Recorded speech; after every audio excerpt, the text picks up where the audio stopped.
waxaan rabaa maadaama aysan suuragal ahayn meel kastoo dunida laga joogo in shacabka dhammaantooda meel la isugu keeno oo lala hadlo laakiin ay sahlan tahay aaladan uu ilaahayna siiyey inaan ku gaarsiin karno shacabkeenna si fudud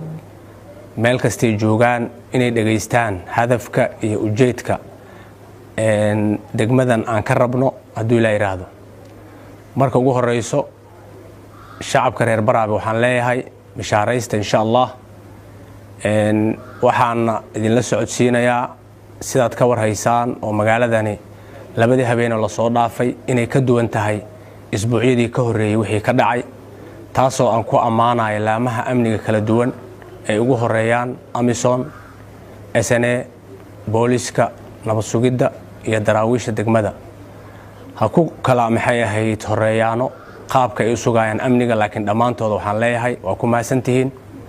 meeshaasna ka sii wada hadduu ilaa yiraahdo amniga sugidiisa shacabka waxay ku jiiftaan ama ay ku hurdaan waa idinka dartiina inta kadib waxaan u jeedinayaa baaq hadduu ilaa yiraahdo shacabka guud ahaan qaybahooda kala duwan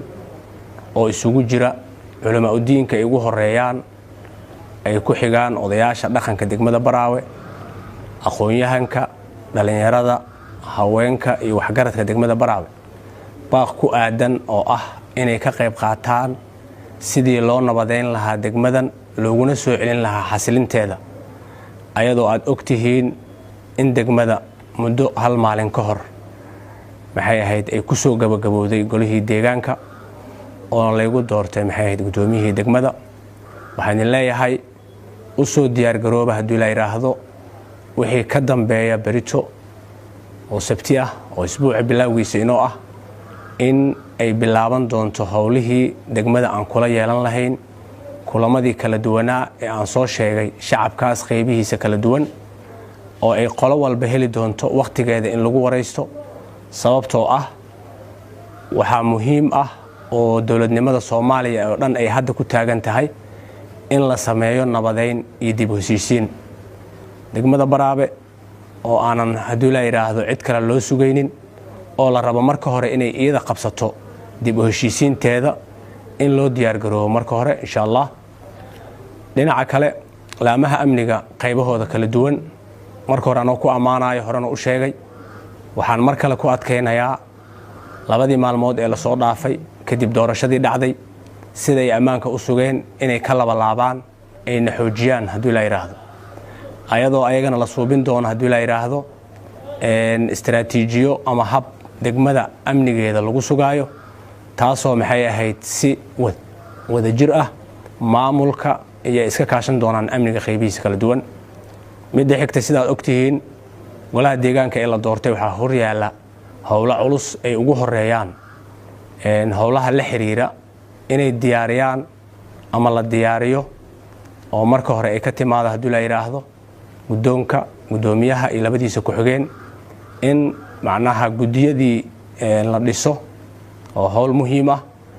gudiga joogtadiina uu meeshaas ka soo dhaxbaxo si degmadii shaqadeedii ay u socoto inta kadib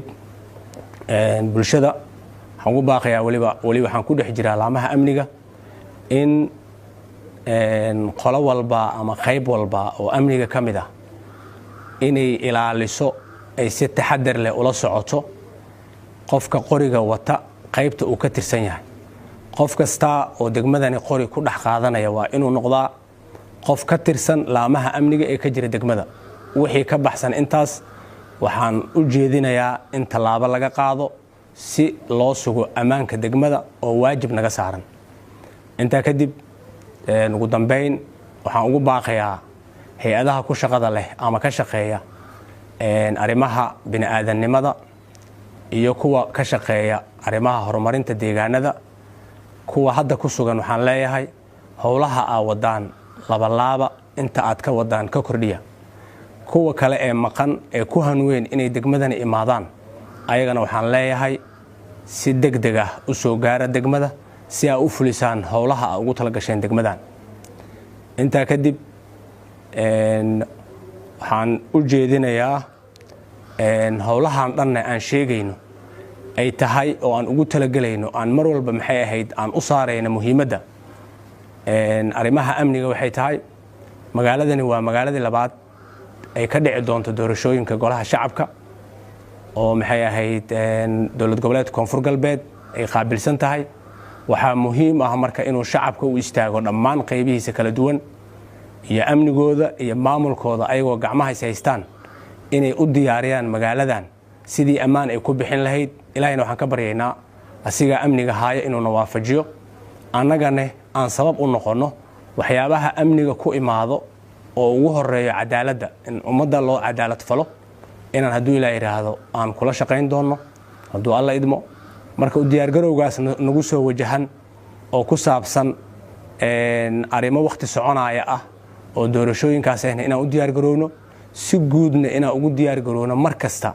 in laga wada shaqeeyo shacab iyo maamul iyo qaybo amniba sidii loo sugi lahaa amniga deegaanka Baraawe iyo nawaaxigiisa. wabilaahi tawfiiq.